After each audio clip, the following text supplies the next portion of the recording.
Really, really. Sorry, that laugh just said way too much, didn't it? You enjoyed that far too much.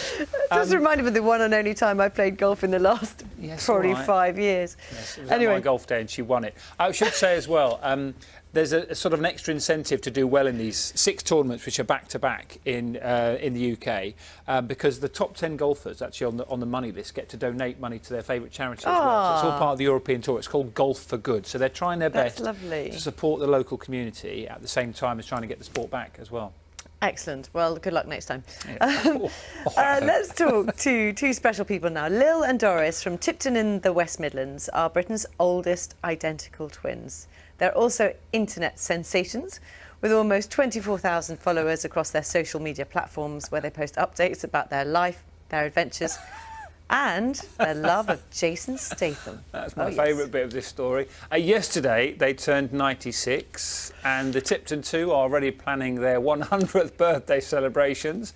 Let's speak to both of them this morning. Morning. Good morning. Welcome to BBC Breakfast. Lovely to speak to you. So, give us an idea of what your 96th birthday was like yesterday. What did you get up to?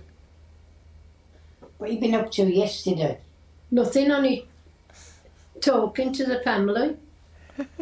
We had all the family come, didn't we? Yes. It was a nice seeing them. It was lovely. I couldn't get... I'm so sorry. I beg your pardon? Sorry to interrupt you. So, yeah, I saw you had some very enormous balloons as well for the birthday. Did you manage to get cake as well? Them balloons. Yes, lovely balloons. And I ate boss today. I did. You did, you must have done. It went down quick. We down in your house.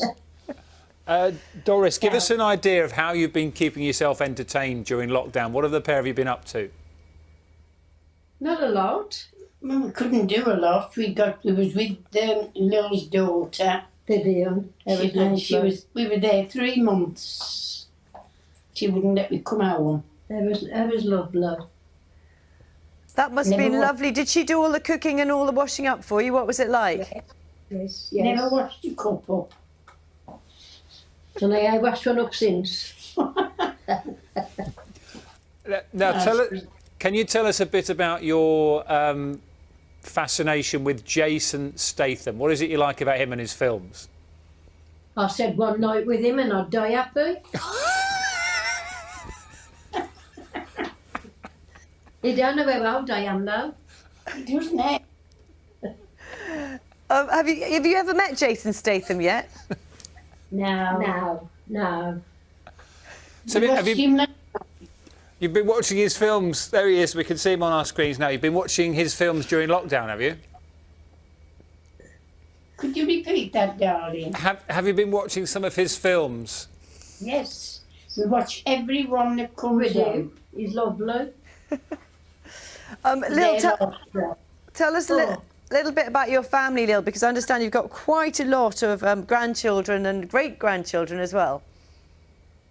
You have? Yes, I have got a lot. 9 grandchildren and 18 great-grandchildren. And I'm only too glad they don't come all together. Because I only live in a 1-bedroom flat.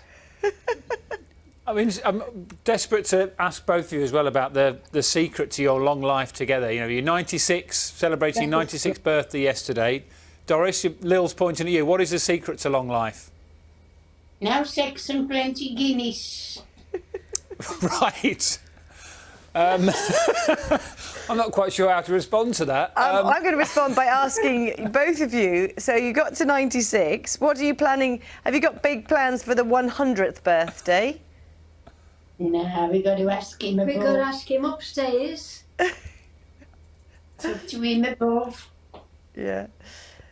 We'd like it, wouldn't we? Yeah.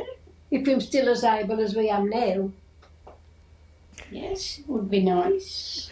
And just tell us as well, you do quite a lot on social media. Who was behind that? Whose idea was that? Kerry's my granddaughter. Kerry Clark. And do you like the technology? It's nice. It's somewhat new. Gotta be 96 to be now. And what about the way that you get on with each other? Because obviously you know each other very well. You've been around for 96 years together. Have you fallen out? Oh, well, hopefully we haven't lost you. Have you fallen out at all during lockdown, or do you just sort of get on? Well, we just say what's on our minds and forget it. If they don't like it, well, tough. Listen, it's really, really lovely to speak to you. What have you got plans today, you two? What are you doing today? What did I just say? Now, what plans have you today? Oh, nothing, I ain't got nothing. It just comes and goes when we do it. Anything comes out of our mouth. I'm very much Come out. very much enjoyed speaking to you both. Thank you very much. Thank you very much. Happy birthday for yesterday, and enjoy today as well and the rest of the week. I hope you get to meet Jason at some point. Thank you so much. That is it for breakfast today. What an experience speaking to the Tipton two. The Tipton twins, they call themselves. The Tipton twins, yeah. Enjoy the rest of your day. Bye-bye.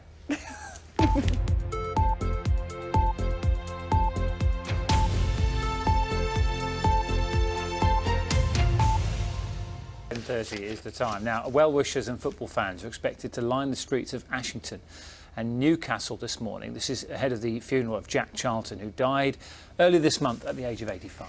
Big Jack, as he was known, won the World Cup with England in 1966 and later led Ireland to the World Cup quarter-finals as manager. Patrick Geary has this report.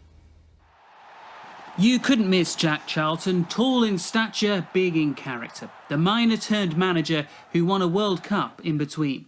He grew up in Ashington, Northumberland with brother Bobby. The family was steeped in football and coal. Jack went underground for a while with his dad, but it was mum's passion, football, that proved his calling. While Bobby spun silk, Jack was granite. Came in like a brick wall and he's hurt. I can't play. I can stop other people playing, but I can't play. Bobby can play. He's a creative player. But there's a place in the game for both types. The two brothers were there on English football's most famous day. That's a rare slip from Jack as they became World Cup winners together. But while Bobby became a Manchester United hero, Jack spent his entire playing career across the Pennines in Leeds. He was there right through their golden age, an unforgettable presence. When I joined the club, Big Jack was an established player, and you look up to players like that when you're a young lad, you know, because they've achieved something. And wonderful servant to Leeds United Football Club, one club man, all his playing career. Always a natural leader, Jack moved to the dugout, at first with Middlesbrough, but most famously with Ireland. They'd never reached a World Cup before Charlton took charge. In 1990, they shocked everyone to make the quarter-finals. And the party can begin. 4 years later, in the heat of America, they beat Italy and again made the knockouts. An English hero, now an Irish one too. He left a massive imprint on Ireland and a lot of people's lives, but he left a massive imprint on my life as well because of just what he did. You know, he was an inspiration. He was someone you wanted to play for. He was just a fantastic character. Eventually, Jack retreated to the tranquility of the countryside. The peace didn't extend to his relationship with Bobby, now Sir Bobby. A family feud kept them apart until 2008, when Jack presented his brother with the Lifetime Achievement Award at Sports Personality of the Year. When we were kids and we used to go to the park and play, I would go home for dinner and he'd stay on all day. Bobby Charlton is the greatest player I've ever seen. He's my brother.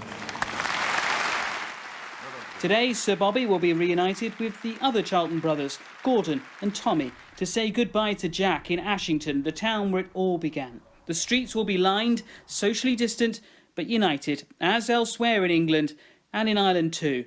They'll all miss Big Jack. Patrick Geary, BBC News. Oh, it's so beautiful. Really, isn't it? really wonderful memories of him, actually. And I still think that speech that he gave at Sports Personality to his brother, and then Sir Bobby just looks down because the emotion And gets to him. he had no idea what was going to happen. Yeah, they had a big family feud at that time, yeah. Wow. Let's go to his hometown of Ashington now, where our correspondent Fiona Trott has been speaking. Oh, thank you so much for that, And what a Fiona. lovely sunny day for it as well. Thank you so much. See you Great later. to hear from his family, and as Fiona was saying there, so many people have got a great story about Jack Charlton because he just spoke to everybody. On Friday,